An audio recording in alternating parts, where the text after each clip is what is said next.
In the quiet town of Asheville, North Carolina, lived a young woman named Abigail. She had this fascination, with the paranormal. Specifically, she was totally into the legends of djinn, these mystical beings from Islamic lore. Abigail spent countless hours digging into this stuff, trying to find anything on how to actually contact them. She was drawn to their power, the whole wish-granting thing, but also, the potential for, trouble. One day, Abigail stumbled across this old, dusty book in a local antique shop.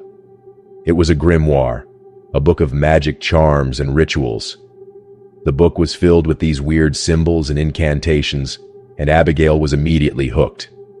She flipped through the pages, eager to learn more about these djinn.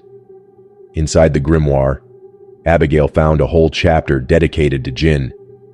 It described how to summon them, how to, control them, and how to protect yourself from their wrath. Abigail realized she'd found what she was looking for. She'd found a way to contact a djinn. Despite the warnings in the book, Abigail was determined to summon one. She was curious, she was intrigued, and she was convinced she could handle it.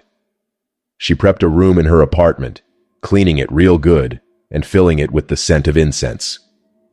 She circled herself with salt, just like the grimoire said, and she started chanting the incantation. As Abigail chanted, the room got colder, the air got thick, and this strange, unsettling silence filled the space. Suddenly, a figure materialized in front of her. It was a djinn, tall and powerful, with eyes that glowed like embers.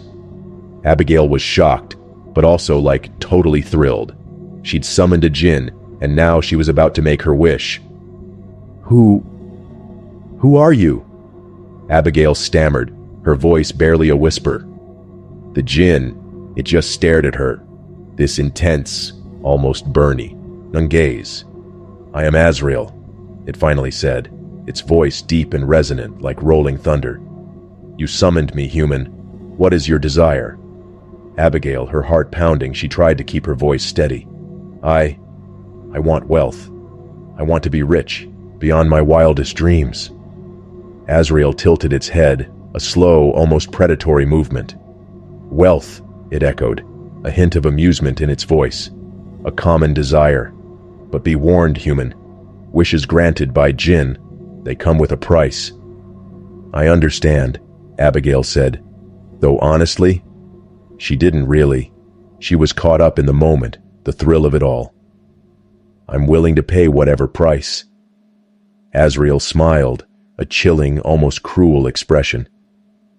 "Very well. Your wish is granted." And just like that, Abigail's life changed. Money started flowing in from unexpected sources. A long-lost relative left her a fortune. A lottery ticket she bought on a whim turned out to be a winner. Her investments skyrocketed. She was living the high life, fancy cars, designer clothes, a penthouse apartment. She was living the dream. But then things started to get weird. She started feeling this presence, constantly watching her. A cold spot in the room, even on the hottest days, whispers in the dead of night, her name just barely audible. She started having these nightmares, vivid and terrifying, about Azrael and the price she'd have to pay. One night she woke up screaming, drenched in sweat. She looked around her luxurious bedroom, and she saw it. Azrael standing in the shadows, its eyes glowing in the darkness. "You've enjoyed your wealth, human," it said, its voice a low growl. "Now, it's time to pay the price." What do you want?" Abigail choked out, her voice trembling. She was terrified, but she tried to sound brave. Azrael just smiled, that same chilling, cruel smile. "Your soul, of course, the price you agreed to. You thought it was just a figure of speech, didn't you? A little dramatic flair." Abigail's heart sank. She'd been so caught up in the money, she'd never really thought about the consequences. "No," she whispered, shaking her head. "No, you can't have my soul." "Too late, human," Azrael said, its voice like ice. "A deal's a deal. You made your wish, and now you pay." And then, things got really bad. Abigail started losing everything. The money dried up, just vanished. Her fancy apartment, her cars, her clothes, all gone. She was back to square one, only worse. She was haunted, not just by Azrael, but by this overwhelming sense of dread. She tried to find help, but nobody believed her. They thought she was crazy, just some rich girl who'd lost her mind. She even tried going to a priest, but he just gave her a lecture about the dangers of greed. Desperate, she remembered the grimoire. She dug it out, dusty and old, and started flipping through the pages, looking for a way out. She found a section on banishing djinn, a complex ritual involving ancient symbols and powerful incantations. But it was dangerous. Even the book warned against it. "This is my only chance," Abigail muttered, her voice hoarse. She had to try.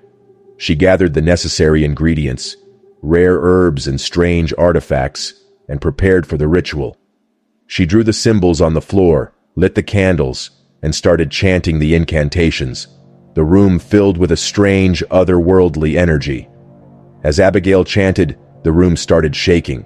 The candles flickered violently, and the air crackled with energy. Azrael appeared, its form shimmering and distorted, its eyes burning with fury. "You dare to banish me, human?" it roared, its voice shaking the walls. "You cannot escape your fate." Abigail, her voice trembling but determined, continued the incantation. The symbols on the floor glowed with an intense light, and the room filled with a deafening hum. Azrael screamed, a sound of pure, unadulterated rage, and then, with a flash of blinding light, it vanished. The room went silent. The shaking stopped, and the air cleared. Abigail collapsed, exhausted and terrified, but alive.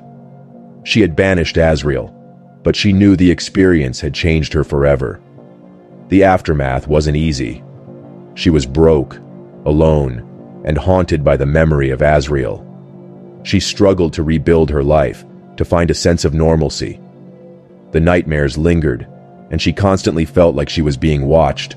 She eventually found some peace by volunteering at a local shelter, helping others who were struggling.